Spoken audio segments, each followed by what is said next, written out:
Welcome to the 7th episode in this NIMBY rail series where we are rebuilding the entirety of the National Rail. We are going down the list in alphabetical order. Today is G for the Gatwick Express.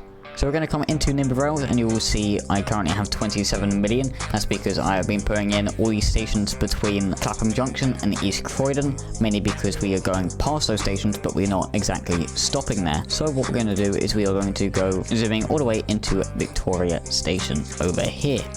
Basically what we're going to do is we're just going to build the entire station, I guess. So I'm going to put in 250 meter long platforms just all the way along the station, I guess. And then here will be about 225 meters.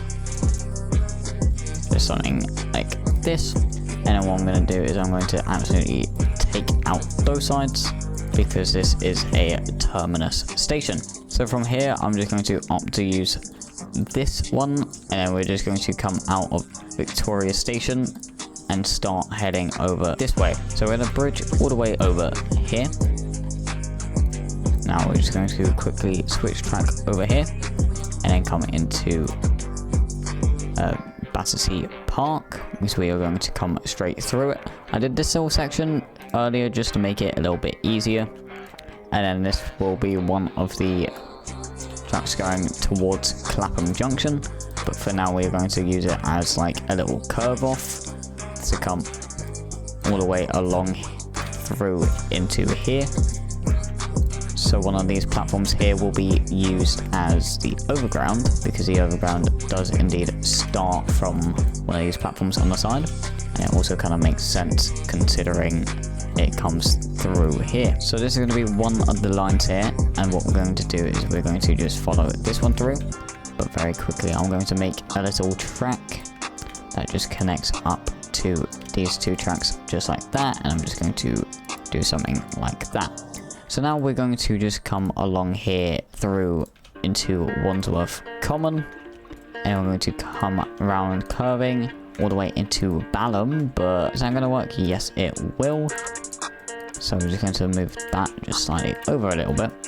So after Balham there is one line of track going that way, but that is for the overground, and we will be coming all the way along through this section. We're also just going to very quickly tunnel underneath this existing track here, which will be the Thameslink main line, straight through Streatham Common and through into Norbury Station. Just have to try and make this work somehow, just like that. And then after Norbury we will be coming straight towards Thornton Heath, and then coming straight out into Selhurst.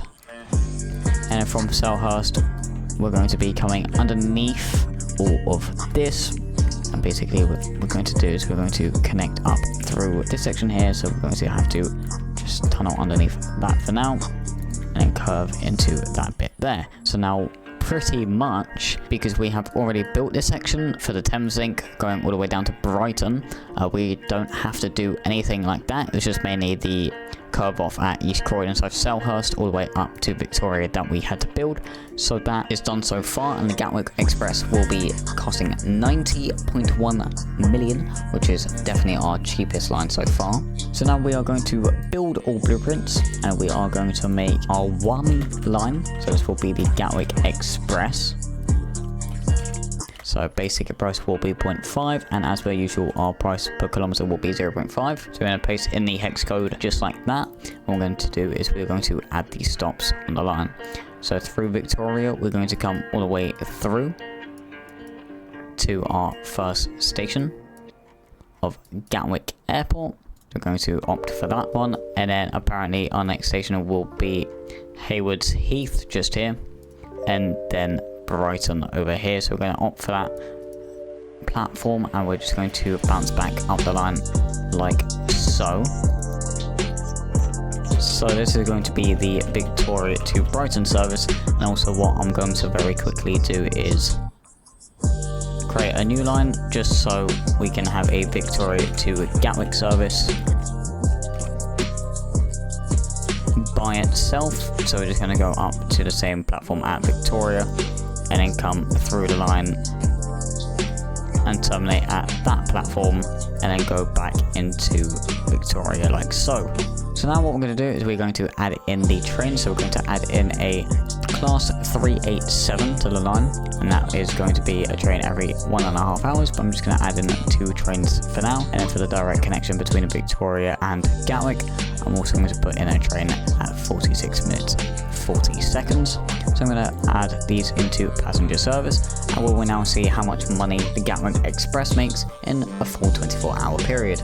So now we have simulated a full 24-hour period of running the Gatwick Express. So what we're going to do is we're going to go over to the lines, we're going to sort by alphabetical order, we're going to skip back a day, and we can see here that the Gatwick Express Victoria to Brighton makes 240,000, and the Gatwick Direct Service makes 95,000. So by getting the calculator open, we will see that it makes a total of 336,224 on its first day of service. Anyways, that is it for the Gatwick Express. In next episode, we will be doing the Grand Central. Anyways, I would appreciate if you like, subscribe, and all that. I will see you all in next episode. Goodbye.